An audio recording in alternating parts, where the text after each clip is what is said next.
In October 2010, the Hermès family had 2 hours. 2 hours between learning that Bernard Arnault had secretly built a 17.1% stake in their company, and the moment the rest of the world found out, LVMH had done it invisibly. Equity swaps, derivative contracts, instruments designed to stay off ordinary regulatory filings. One of the oldest houses in French commerce had been quietly surrounded, and the family didn't even know it was happening until it was already done. Welcome to 04 The Elite Chronicles, where we track how dynasties are built, defended, and sometimes lost. Show, logo image 1. And by the end of this story, you'll understand exactly why Hermès is now worth more than the company that tried to take it over. And the answer is not what you think. LVMH's move didn't begin with a press release. It began in the shadows. Using sophisticated financial instruments, Arnault's team built their position without triggering standard disclosure requirements. It was legal, it was calculated, and it was completely hidden from the family that had run Hermès for 6 generations. When the stake hit 17.1% and the news finally broke, the reaction across the luxury world was shock. Hermès had been independent since 1837, when Thierry Hermès opened a harness workshop in Paris. The Dumas bloodline, alongside cousins from the Guérande and Pouec branches, had built the company around a single principle. This house belongs only to those who inherited the name. That principle was now in serious danger. Patrick Thomas, the CEO at the time, learned about the stake just 2 hours before the public announcement. 2 hours! The market reacted immediately. Shares surged on takeover speculation, and analysts started estimating what a full acquisition might cost. Tens of billions of euros. When a company like LVMH takes a position and the world knows it, the clock starts ticking. You either sell or you fight. And fighting gets more expensive every single day. But the Hermès family didn't panic. They didn't make a spectacle. They went quiet and they went to work. December 2010, just 2 months after the news broke, the family announced the creation of a holding company called H51.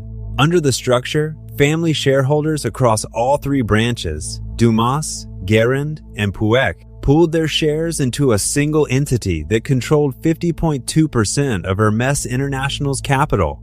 A razor-thin majority, but a majority with legal teeth far stronger than any individual shareholding could provide.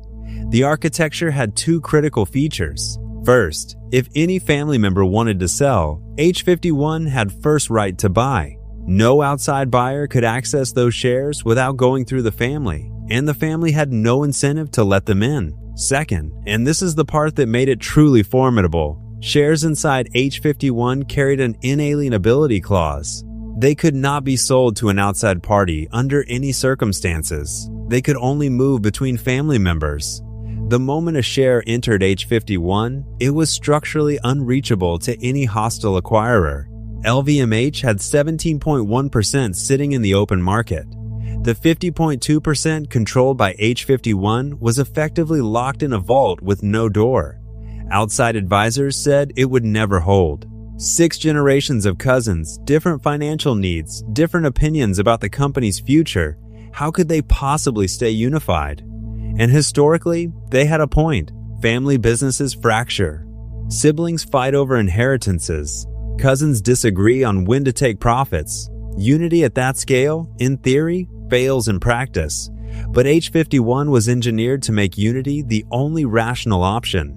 There was no exit to the outside world, no mechanism to sell to a conglomerate.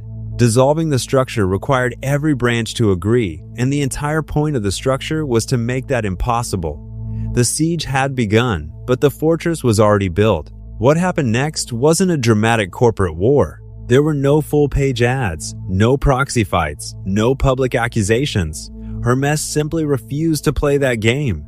Instead, the company leaned harder into exactly what made it irreplaceable. While LVMH built its empire by acquiring brands and installing professional management, Hermès had always operated on a different logic entirely: craftsmanship, scarcity, and patience. The Birkin bag, introduced in 1984, had waiting lists, real ones. Getting one required a relationship with the sales staff, time, and often years. Supply was deliberately constrained. The scarcity wasn't manufactured theater, it was structural. And it reinforced something that no acquisition could easily replicate. You can buy a brand, but you cannot buy what makes Hermès. Hermès. The craftspeople, the ateliers, the decades of technique, those don't transfer in a deal. Absorbing Hermès into a conglomerate would likely destroy the very thing that made it valuable. Family members gave calm, consistent interviews. They were not at war with LVMH. They were simply building a wall and waiting. The market watched. Some investors bet on a takeover and bought in, expecting the price to rise toward an acquisition premium. Others looked at H51 and concluded LVMH couldn't win without a campaign that might never succeed. The stock held steady. The family wasn't being forced into a corner by financial pressure. By 2014, the calculus had shifted. LVMH held a significant stake in a company it could not control. H51 had held. Revenues at Hermès were strong, waiting lists hadn't shortened, and there was no sign of family fracture. In September 2014, LVMH and Hermès reached a settlement. The luxury giant agreed to relinquish most of its shares. The terms were never fully disclosed, and that silence told its own story. LVMH was walking away without having taken what it came for. The fortress had held. 15 years later, the numbers are extraordinary. In 2024, Hermès reported revenues of 15.2 billion euros, net profit of 4.6 billion euros, and an operating margin of 40.5%. That margin figure is almost unheard of in any industry, let alone luxury. Then in April 2025, Hermès briefly overtook LVMH in market capitalization, reaching 243.65 billion euros, making it the most valuable luxury company in Europe. The company that Bernard Arnault tried to quietly absorb was now, by that measure, worth more than his entire empire. The Hermès family controls approximately 66.7% of the company through H51. The structure, built in a hurry over 2 months in late 2010, had generated wealth that no acquisition premium ever would have matched. They didn't sell. They didn't take the short-term gain. They built a wall and let the company grow behind it. There is one more chapter, and it's still unfolding. Nicolas Puech, a fifth-generation Hermès heir, discovered in 2022 that nearly all of his 6 million shares, worth approximately 10 billion euros, had vanished from his holdings. In late 2025, he filed lawsuits against Bernard Arnault and LVMH, among other parties. The case is ongoing. It's a reminder that even the most sophisticated legal architecture operates within a world of human relationships and trust. H51 protected the family from LVMH.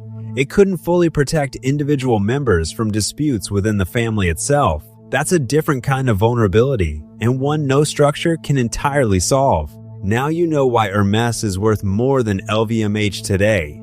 It wasn't an aggressive strategy. It wasn't a counterattack. It was a family that understood what it was protecting, built a legal structure that made acquisition structurally impossible, and then simply let time do the work.